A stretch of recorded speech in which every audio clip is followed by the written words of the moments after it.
Hello दोस्तों, स्वागत है आपका हमारे YouTube चैनल में। और आज हम महाभारत से जुड़ी एक और रहस्यमय जानकारी लेकर आए हैं। महाभारत के एक एक योद्धा से तो आप परिचित ही होंगे। महाभारत में एक से बढ़कर एक योद्धा थे जो चाहते तो महाभारत को चंद ही मिनटों में खत्म कर सकने में सक्षम थे। लेकिन इनमें से या तो कुछ योद्धाओं को युद्ध में भाग ही नहीं लेने दिया गया, या फिर वो अपने संपूर्ण बल का प्रयोग ही नहीं करना चाहते थे। हम आज एक ऐसे ही वीर योद्धा के बारे में बात करेंगे जो न सिर्फ नीति का ज्ञाता था, बल्कि ये चाहता तो मात्र एक बल में एक तरफ की संपूर्ण सेना को खत्म कर देता। जी हाँ, इस योद्धा के पास एक ऐसा दिव्य धनुष था जो स्वयं भगवान श्री कृष्ण ने दिया था। हम बात कर रहे हैं महामंत्री विदुर की। विदुर न सिर्फ नीति के ज्ञाता थे, बल्कि वो एक महान योद्धा भी थे। ये बात बहुत कम ही लोग जानते हैं। तो आइए हम जानते हैं विदुर के जन्म से युद्ध न लड़ने तक की कहानी।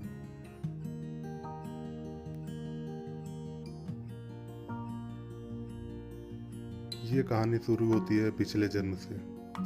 ऋषि मांडव्य को एक राजा ने चोरी के आरोप में सूली पर चढ़ा दिया था, लेकिन कई दिनों तक सूली पर रहने के बावजूद भी ऋषि मांडव्य जीवित रहे। इस पर राजा हैरान हो गया और अपने निर्णय पर पुनः विचार करता है तो ऋषि मांडव्य बिल्कुल निर्दोष साबित होते हैं। राजा को अपनी गलती का एहसास होता है और वो जाकर ऋषि से क्षमा मांगता है। तब जाकर ऋषि मांडव्य की मृत्यु होती है। यमलोक पहुंचकर ऋषि मांडव्य यमराज से पूछता है उसकी किस गलती की वजह से उसे इतनी दर्दनाक सजा दी गई। तो यमराज ने बताया कि जब वो बालक थे तो एक पतंगे को सुई से मारा था। इस पर ऋषि क्रोधित हुए और बोले उस समय तो वो बालक थे और उस गलती की ऐसी सजा नहीं मिलनी चाहिए थी। और ऋषि ने क्रोध में आकर यमराज को श्राप दिया कि पृथ्वी पर अछूत के घर जन्म लेना होगा। इसी श्राप के कारण विदुर एक दासी के घर जन्म लेते हैं। विदुर को किसी ने श्री कृष्ण से कम आंकने की गलती नहीं की। विदुर राज्यसभा में बिना किसी डर से अपने विचारों को रखते थे। एक बार राज्यसभा में विदुर और दुर्योधन में बहस छिड़ जाती है। दुर्योधन विदुर को कई अपशब्द और कीदड़ बोलते हैं, जिससे विदुर गुस्से में अपना चमत्कारी धनुष तोड़ देते हैं और युद्ध में भाग न लेने की कसम खाते हैं।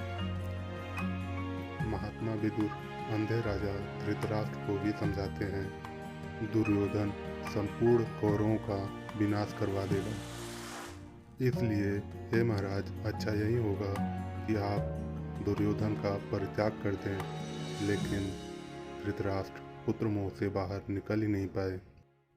तो ये थी महात्मा विदुर के महाभारत में भाग न लेने की पूरी कहानी। अगर आपको पसंद आई हो तो कृपया लाइक और सब्सक्राइब जरूर करें और अपने दोस्तों के साथ शेयर करना ना भूलें। जय श्री कृष्ण।